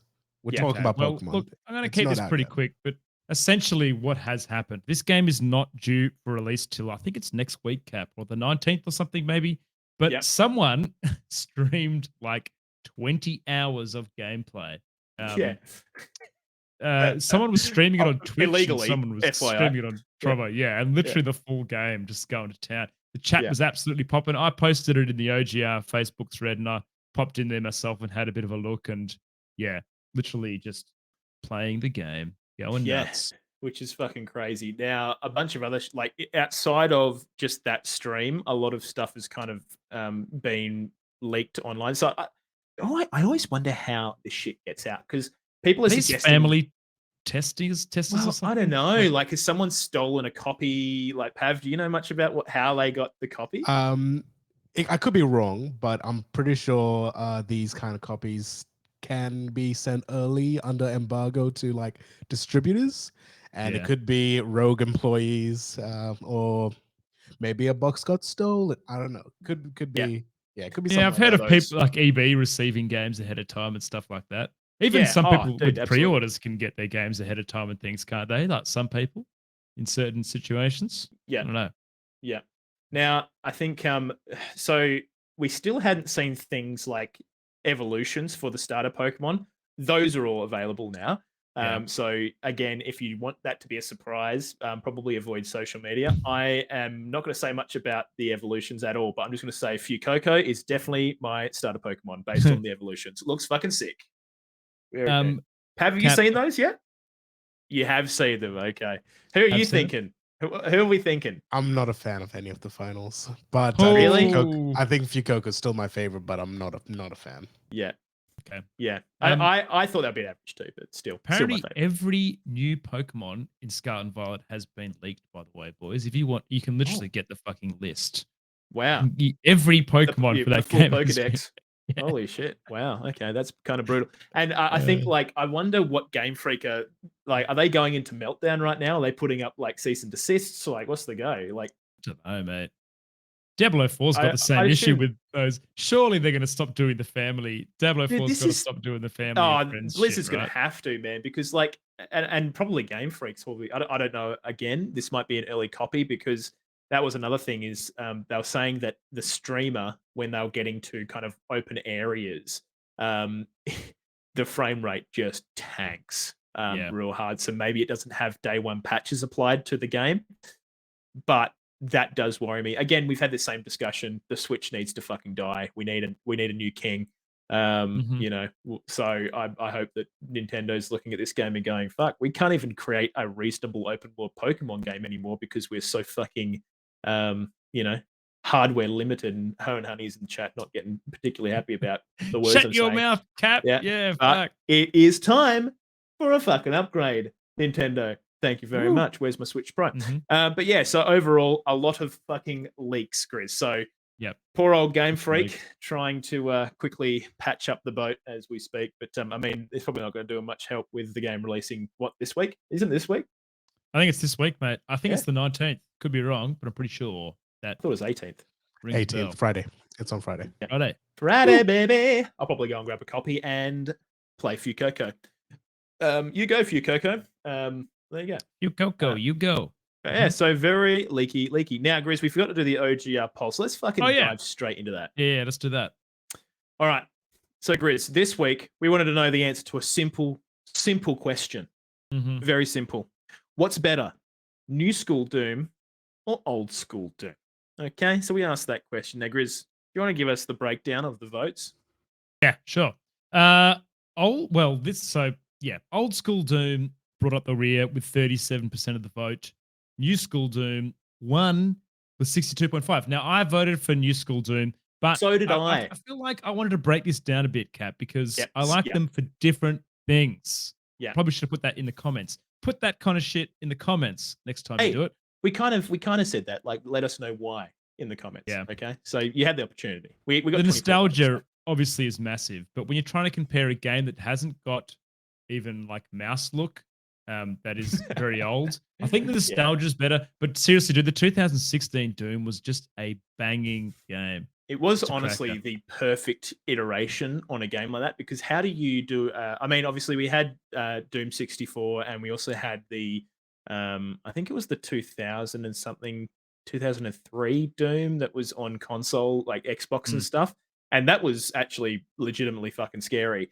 So I think those were good iterations on it. But like, how do you iterate again in the new world? I guess you could probably have gone full horror or do what they did where they made this banging demonic arcade retro kind of, well, not retro but arcade shooter that has this insanely amazing fucking metal soundtrack that just was so fucking good and kind of really like tongue-in-cheek in on itself on the whole kind of metal kind of thing going on with Absolutely. it. So and I think indie games like Hellsinger, that music Bit of inspiration from it, yeah. absolutely, that on the beat shooter game probably took inspo from this just as well. But yeah, I for the same reason thought New School Doom was, well, again, better. How do you compare the two? I know it's a bit of a loaded question, but old school Doom will always be, this nostalgic, incredible point in time.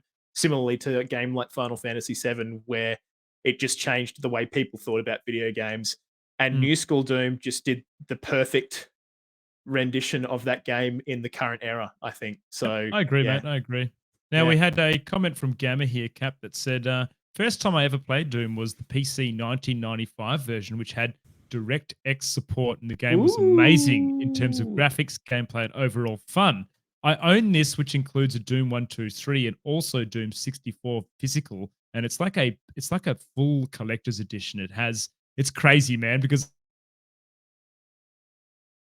do you remember that? Like the fucking originals were on floppy disks, mate. So yeah. All that So kind of I stuff. think the most recent DirectX is 12 or something like that. So there's been a few iterations on the DirectX, the DirectX suite of programming interfaces. So, but yeah, I thought he shared a screenshot of the collector's edition, and it's got like that little 8 gig USB floppy drive, which I just thought was so baller. Love that so cool. much. Very. You know what's cool. really funny? I actually saw a meme the other day. This is a bit off topic, Cap, but a lot of games still, when you save the game, it'll come up with a little either CD loading to say it's saving or a floppy disk to say it's saving. Now, my kids wouldn't know what either of those are. Absolutely. My 2 young ones. Yeah. So how bizarre is that? They just see that as like the saving icon without knowing that they are floppy what disks about like and CDs. What about phones and stuff, dude? Because like even think about phones these days. Think about the old like turn the dial phones, like, and they're often used as like emojis and stuff. Kids probably don't know what the fuck that is. The old we had one of those as well. Even having a handpiece like that, you just use a mobile phone these days. So there's a lot of things like that I don't know, just probably lose meaning to the newer generation of kids these days. Even like VCR tapes. Like, have you ever seen those like YouTube series where it's like kids like get given a Game Boy and they're like, "What do you think this is?" And they're just like, "What the fuck is this?" Or a Tamagotchi or something. They're like, "I have never seen this in my life. I don't know what this is." But yeah. Now Moosey also said, taking nostalgia out of the question, I reckon New Doom is better. I even have a soft spot for Doom 3, which is, that horror game. Chris, you had the same answer as me, pretty much. Yes, taking nostalgia out of the equation. Sure. Yeah, exactly. They absolutely nailed the horror atmosphere for Doom 3. I think the new Doom takes it for me only by a bit. OG Doom can't be denied its pioneering chops. Exactly. It pioneered a genre. The soundtrack was so good, Classic. Man. Yeah. Classic. And hey, we've got John Romero, who's one of the original Doom programmers, working on a new game. So maybe we'll get something else pretty fucking cool. So there you go. Now, guys, as always, we post an OGR poll every weekend. So all you have to do is go and follow us on Twitter. That's twitter.com/OGR show. And we're going to be buying our little tick soon, probably. I don't know. Will we do that? I don't know. Should we do that? Yeah. Is that worth it? It's so not worth it. We'll take it out of the PC Pad Fund. $8 that goes into Elon Musk's We can pocket. edit the tweets that I post that have spelling mistakes in them. Oh, can you edit tweets? Doesn't allow you to edit now. Or is that Twitter Blue? Is it the same thing? It's the same thing. Twitter Blue. Yeah. Is it? Yeah, I'm pretty sure with Twitter Maybe Blue, we you do can edit your tweets. I have fucked up a lot of tweets. I don't want to give you the opportunity to fix your fucked up tweets. I'm going to edit your tweet. Maybe that can be our next. Maybe that can be our next week's poll. Should we subscribe to Twitter Blue? Actually, that's a good idea. Okay, someone write that down. We're gonna ask that for sure. So there you go. So yeah, go and follow the Twitter, and we'll be posting something every weekend as we remember. And it'll be something to do with the following week's chats. So there you go. Now, as always, we also have the quick fire round, Grizz. So Pav, play the stinger. Go on, mate. Look on his Don't give me face that. every time. Don't do it. We rarely do this. Yeah, He's going to prep another one. This quickfire is brought to you by DJ Francesco. I'm telling you, he's gonna kill me. The 1 week he listens to this podcast. Oh, dude, I love it so much. It's just my favorite thing in the world. All right. So first cab off the rank, guys. Red Dead Redemption, the franchise, has hit 70 million units sold. Massive. Huge.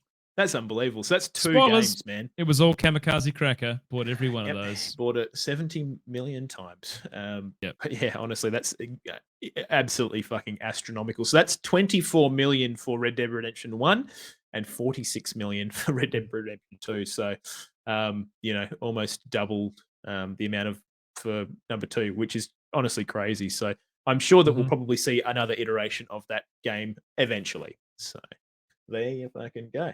All right. You want to take the next one, Grizz? Sure, mate. Guys, rest in peace. The Batman actor Kevin Conroy has died at the age of 66. Yep. So, Kev, rest in peace, mate. Played Batman in the animated series. Yep. And he also did Arkham Knight and Arkham City in the video game. So, yeah, incredibly storied voice actor. And just a really sad. So, to see a guy like that go. Quite young, Cap, I feel, these days to pass. Yeah, I'm not entirely sure what sort of happened, but regardless, incredibly sad. A lot of people sort of giving out tributes to Conroy, James Gunn, Troy Baker, the voice artist, and a bunch of other kind of legends like Jack Quaid and etc. So yeah, very very sad times. So rest in peace, Kevin, and condolences to the family. Now, Grizz. Yes, sir. Praise the sun, my friend. The Dark Souls remastered online features have finally been restored. I'm praising. All is well in Lordaeron. So there you go. So we've had Dark Souls 3 restored. Dark Souls 2 has been restored. Now they finally got around to fixing up Dark Souls remastered. So the whole trilogy, you can go and play it on PC again. All good. Don't worry, it's fine. They fixed the servers. People can't inject code into your system anymore. So yeah, pretty good. Pretty good. I'm gonna have them. Now, Cap, this is interesting. I actually really fucking like this. More companies should do this. Nintendo's Japanese arm has implemented a new policy in which its repairs staff can refuse to fix or replace a product if the customer who submitted it behaves in an abusive manner. Big fan of this as well, Grizz. If you're waiting for your Nintendo Switch to be repaired and you ring them up and go, "Oi, you dickhead," and abuse them, "Oi, it's not going to to repair it supposed to for give you. my Switch a 3080 so I can actually play the video games on it." Got him. Yeah, I think lots of businesses should do that. I think about retail these days, and it honestly gives me a fucking headache thinking about the stupid fucking customers you have to deal with. I'd love to see like Macca's and stuff do this. I just think it would be amazing, but also probably would lead to some violence, I guess. But yeah, good on them. Like, yeah, look after your employees. I did a bunch of bar work, man. I don't reckon I could do it now. No, neither. No way. You end up with drunk idiots every night and always so patient and everything else. Yeah, exactly right. Yeah, it's just, I absolutely could not do retail as a job anymore. And hats off to you if you are able to deal with members of the public, because I've met a few members of the public and there's a lot of shit ones out there. There's a lot of good ones, but there's a lot of shit ones. So there you go. Now, Grizz, Baldur's Gate 3 is getting new features and a release date announcement in December. About fucking time. Yeah. I've been waiting to play this game for ages, but it's just been perpetually in early fucking, what's it called? Early access. We've seen bits and pieces, haven't we? But this looks great, man. It kind of looks like it looks so good. Looks like Divinity Original Sin, but I feel like with more D&D elements kind of entwined and a little bit. Well, I mean, Baldur's Gate is set. You use the rule set, doesn't it? Yeah, I believe so. But it's set in like the D&D kind of that's right. Yeah. Place. Like what do they call it? The Forgotten Realms fucking shit. So, they allude to things like Neverwinter and all that kind of shit in Baldur's Gate. And so it takes place in the lore of Dungeons and Dragons, which is fucking cool, man. Okay. So they've actually, I feel like what's their name? Larian Studios, like taking their Divinity equation into Baldur's Gate. The perfect game, man. Pretty cool. Perfect game for this. So it's exciting. Now, Cap, this is a story that I don't feel like is really a story because it's just like a headline. Sonic Frontiers has smashed the series record for concurrent players on Steam. Good news. Which is only, well, it's not bad. It's 19,000 concurrent. on Steam. But when you look at that against something Yeah. like fucking versus Elden Ring that had like millions Yeah. of players. Or I mean, it's got things like Sonic Frontiers to compete with, and Sonic Mania, and no Sonic Mania to compete with, which was basically grabbing all the old games and going, here, have them all on Steam. So Yeah. anyway, it is Well, there's a lot of interesting. issues with that particular release, if I remember correctly. But as we know, Mm. Grizz, based on the reviews we heard earlier for God of War, that Sonic Frontiers is better than God of War Ragnarok. So it Yeah, makes Game of sense the that it Year. will have a really, really high concurrent Steam. Very true. You know? Yep. Yeah, so there you go. Very fucking cool. Now, speaking of God of War Ragnarok, Grizz, Mm. it's the franchise's biggest launch ever. Crazy, It's dude. gone fucking haywire. Massive, massive, massive. So, yeah, basically, it's it is the largest. Can't really give you a chart position, but they've obviously sold a shitload of copies. Yeah. I Of feel which like I can't find the exact the number. success of the last God of War really paved the way for this one being so good on release, I reckon, because it was just such a it got Game of the Yeah. Year, didn't it? I don't know. I feel like, yeah, anyway, it's not taking away anything from God of War Ragnarok, but it came in with a very strong out of the gate reputation to follow for sure. They have done a lot of titles in the God of War IP. Yeah. Like there's 1, 2, 3, 4, 9? 5, 6, 7, 8, 9, 10, Was there? 11, Fuck, 12, there's more. 13 titles, dude. Shit. Yeah. So that's like God of War 2, God of War Chains of Olympus, God of War 3, God of War Collection, which I guess doesn't really count. God of War Trilogy probably doesn't count either. God of War Ghost of Sparta, God of War Collection Volume 2, again, probably doesn't really count. So maybe it is like 13 or something. God of War Ascension, God of War Collection again. So they re-released it. Oh, they released it for PS Vita. God of War 3 remastered. So actually, there's probably 1, 2, 3, 4, 5, 6, 7, 8 games. Okay. With a lot of re-releases and remasters. So Couple of re-releases, yeah. Yeah. But yeah, they're doing fucking pretty well, my friend. Doing pretty good. Now, Cap, you're a Dragon Age fan, aren't you? Big fan of Dragon Age. Yep. I think I played Dragon Age Inquisition was the one that I played. But if you are a Dragon was a Age good game. fan, yeah, it was a good game. It's a fantastic game. I didn't know about this, Cap, but Dragon Age Absolution starts streaming on Netflix December 9. There is a TV series based on BioWare's popular video game coming December 9, mate. That's in like 3 weeks. It's pretty exciting. Yeah, no, I saw the trailer. I anime? think it was a short trailer. But yeah, I think, dude, I'm pretty keen to watch this. I watched a little bit of the Dota anime, which kind of is reminiscent of what I saw, and also, what's that? That fucking Twitch Witcher D&D one? campaign. Critical Role. Critical Role has their own animated series now as well, which Yeah. again, similar kind of art style. So I think we're probably just in for more of this kind of stuff as people The realize Mighty that- Nine. Yeah, the Mighty I listened to all Nine. that. Actually, just it's interesting. I haven't listened to any of the new campaign yet. I need to go do that. Oh, you'll some have to dive stage. in, my friend. Mm.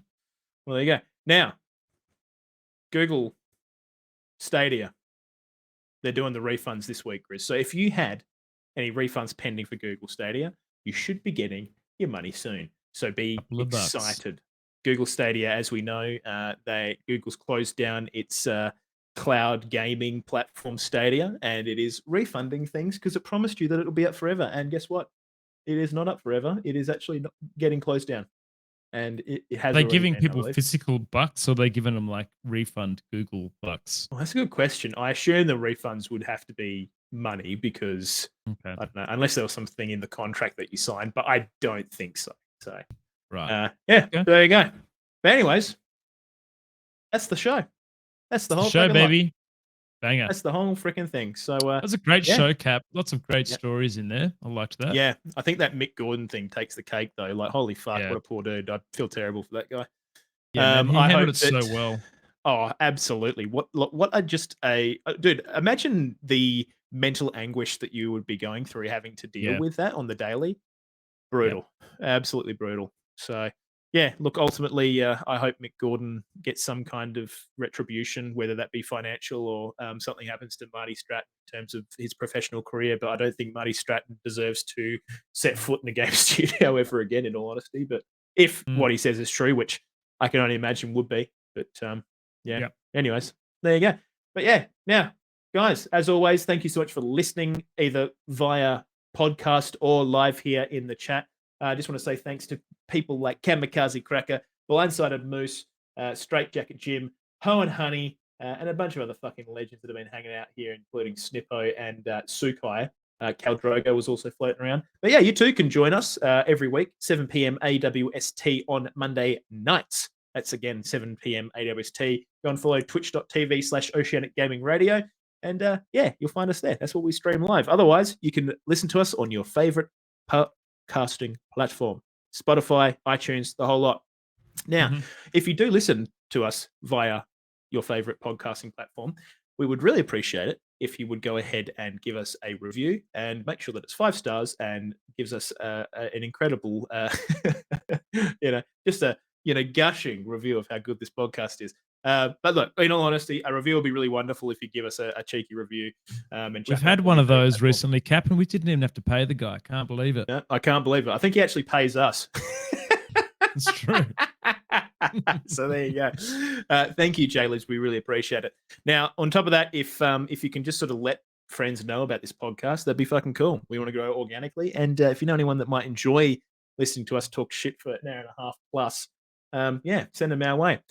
Now, we also have a Discord. You can come and join us on Discord. Simply just check the description of this podcast and or look in the Twitch chat right now. I'm sure you'll see the things. And we've also got a Patreon, which you can help to support us financially and pay for our crippling the Twitter checklist point thing addiction. What do you call that? Checkmark. Yeah. Anyway, Twitter blue, something. Yeah. So yeah, if you want to support our our lofty goals of getting a Twitter checkmark, yeah.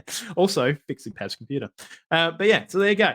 You can go and follow us on patreon.com/ I'm pretty sure it's OGR show, but you probably have able to Google it or some shit, or might be even be listed somewhere. So go and have a look. That's all from us. That's all from you. We'll catch you guys next week. Go and tell people about us. We love you. And yeah, look after yourselves. Kisses. See you later, nerds. Bye-bye.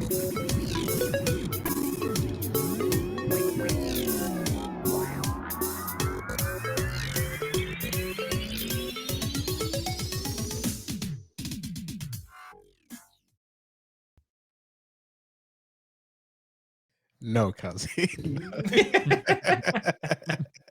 Dr. DJ Francesco as DJ potential Francesco. title for this episode. Dude, I know he hates it.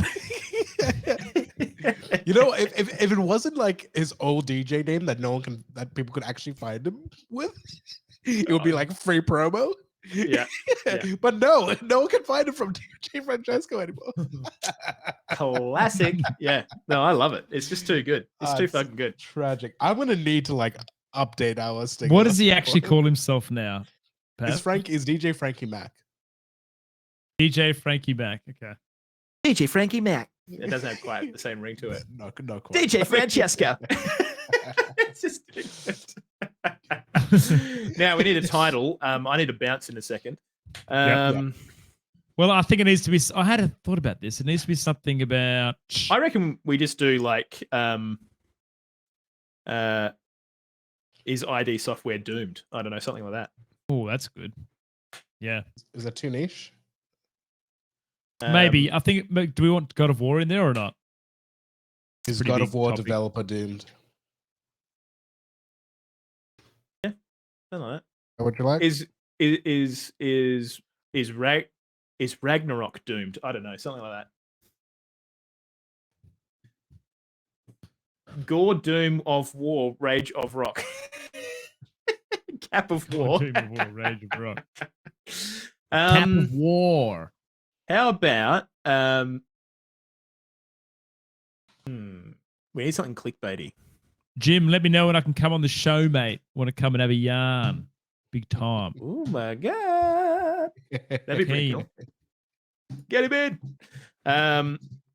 Fuck. I feel like just put ID software doomed ? And then make the doomed capitals. Yep. Is ID software. Now look, I gotta go.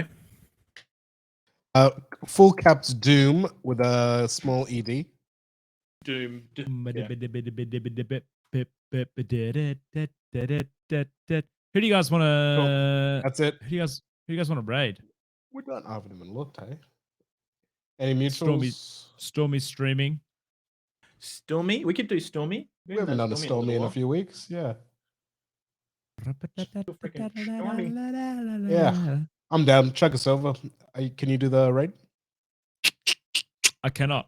Oh, maybe I'm a moderator. Maybe I can. Yeah. Right. Welshie? Welsh is a good dude. I like Welshie.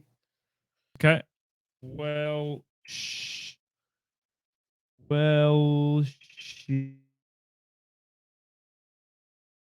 get it. Got him. You got him? We got him. Holy fuck! I was so confused. There we go. Doing it? I was so confused. Where's the OGR? Nice to see you guys. Kazi, love your work, mate. Fucking Mark. legend. Go hang out with my wife. Haven't seen her. Got home straight in here. This is my work clothes.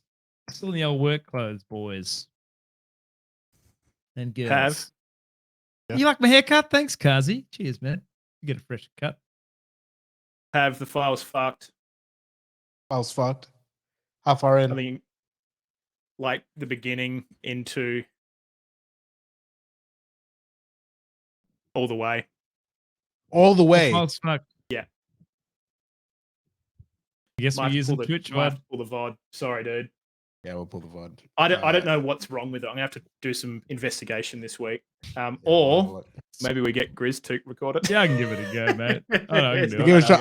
I do think Grizz actually had the same issue last time. Or it like All right, I'm stopped. gonna hit this raid. See you guys. Yeah, we'll chat. We'll chat. Bye. Out of stream. Bye.